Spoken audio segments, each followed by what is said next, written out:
The of comic and actor Robin Williams shocked so many people for mostly the same reason. How can someone who brings such humor and entertainment to the masses? He gives a clue as to how to approach this. He establishes trust not only intellectually but through relating his own problems emotionally.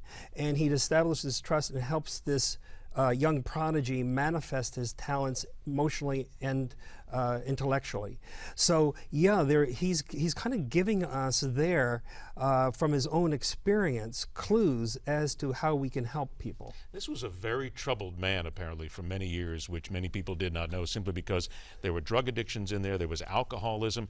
It is again fair to say that we as the audience, we don't see these things. I mean, these are things that they learn to tuck away and to keep away from us, which is why it shocks so many of us when Belushi died, when John Candy died, when so many others have passed.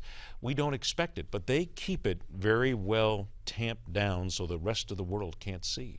Especially comedians, because because of their pain, they're finding a way to transcend that pain, often through comedy. So we're being entertained, but we don't understand that this is for them a survival mechanism, and the more talented they are in it, the more they can conceal their pain.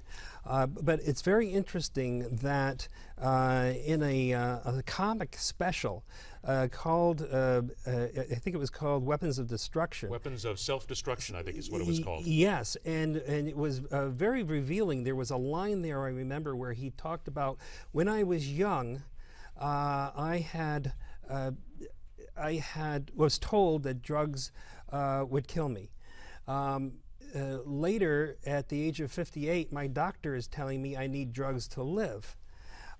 Then I found out my doctor is a dealer.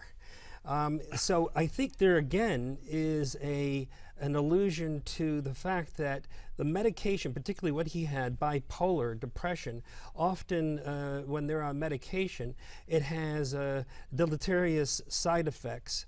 And I think that we'll find that this is also the case here. Couple of minutes we have left here. I want everybody to see a statistic here, some numbers that we have prepared, stats from the National Alliance on Mental Illness. 1 in 4 adults, that is 61.5 million Americans, they have a mental illness in a given year, and suicide is the 10th leading cause of death in the U.S., more than homicide. That is shocking. How do we stop this? How do we rein this in? What is it that the medical community is not doing, or people are not doing themselves? Well, I think that mental illness, mental conditions in general should not be stigmatized.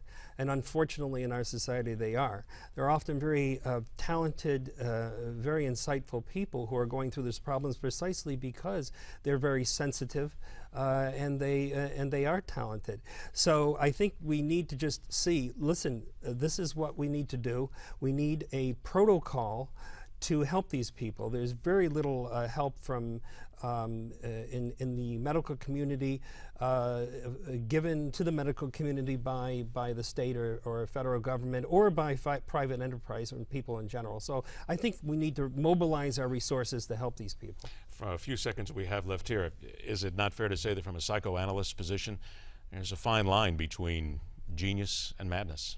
Well, Aristotle, going before psychoanalyst, the philosopher Aristotle said that in every genius there is a hint of madness.